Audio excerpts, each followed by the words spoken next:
సింహుడు Leo ఒక పెద్ద రాయి మీద నిలబడి విస్తృతమైన అడవిని చూసి నిశ్వాసించసాగాడు. అతని పక్కన తెలివైన పులి టిగో నది వైపు శ్రద్ధగా చూసింది. ఈ రోజు ఏదో ప్రత్యేకమైనది జరగబోతోంది, లియో అనుకున్నాడు. అదే సాయంత్రం వారు ఒక గుహలో పురాతన పటాన్ని కనుగొన్నారు.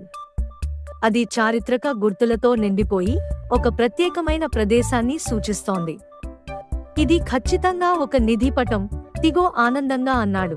లియో మరియు టిగో అడవిలోకి బయల్దేరారు. చుట్టూ పెద్ద చెట్లు, ఆకుపచ్చని పొదలు మరియు కోతులు కేరింతలు వేస్తూ చెట్ల మీద ఊగుతున్నాయి. ఈ ప్రయాణం సులభం కాదు, లియో హెచ్చరించాడు. ఒక తెలివైన పిచ్చుక వారికి దారి చూపింది.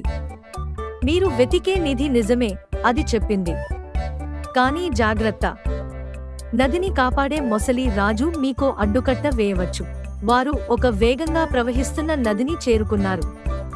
లియో రాళ్ల మీద దూకుతుండగా టిగో ఒక కొట్టుకుపోయిన చెట్టు కొమ్మను వాడుకుని దాటాడు. నీటిలో మొసళ్లు కనబడటంతో వారు మరింత అప్రమత్తంగా ముందుకు సాగారు. ఒక భారీ మొసలి నీటిలోంచి బయటకు వచ్చి గర్జించింది. ఇక్కడి నుంచి వెళ్ళండి, లేకపోతే ప్రాణహాని ఎదుర్కోవలసి వస్తుంది. కానీ లియో ధైర్యంగా నిలబడ్డాడు. మేము నిధిని వెతికే ప్రయాణికులం, దయచేసి మాకు దారి చూపండి. వారు ఒక జలపాతాన్ని దాటుతున్నప్పుడు దాని వెనుక ఒక రహస్య గుహ కనిపించింది. లోపల వెళ్లగానే ప్రకాశించే పుట్టగొడుగులు వారి మార్గాన్ని వెలిగించాయి.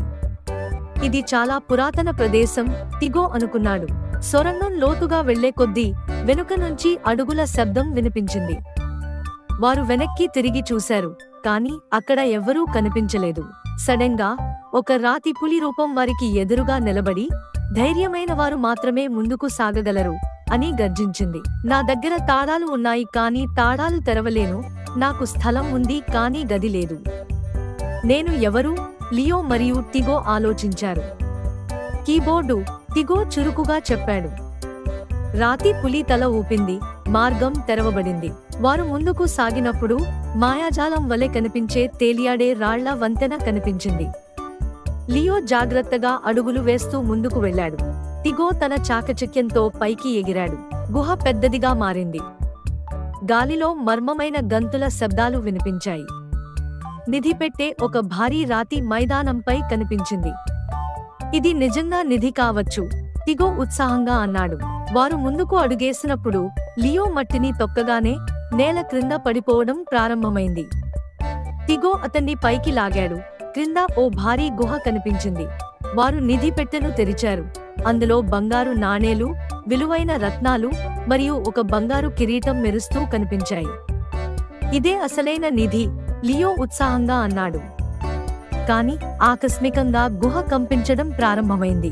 గోడలు వణికాయి, రాళ్లు పడటం ప్రారంభమైంది. తప్పించుకుందాం, టిగో కేక వేశాడు. వారు వేగంగా ఓ రహస్య మార్గం ద్వారా బయటకు పరిగెత్తారు. అడవిలో తిరిగి వచ్చినప్పుడు జంతువులన్నీ గుమిగూడి సంతోషంగా నర్తించాయి. మొసలి రాజు గర్వంగా తల ఊపాడు. లియో మరియు టిగో నిధిని తమకే కాకుండా అడవి మిత్రులతో పంచుకోవాలని నిర్ణయించుకున్నారు. వారు అడవిని మరింత అందంగా తీర్చిదిద్దారు. అసలైన నిధి సంతోషాన్ని పంచుకోవడమే, లియో చెప్పాడు. నిధి పెట్టే లోపల మరో పటాన్ని వారు కనుగొన్నారు. అది పర్వతాల వెనుక ఇంకో రహస్యాన్ని చూపిస్తోంది.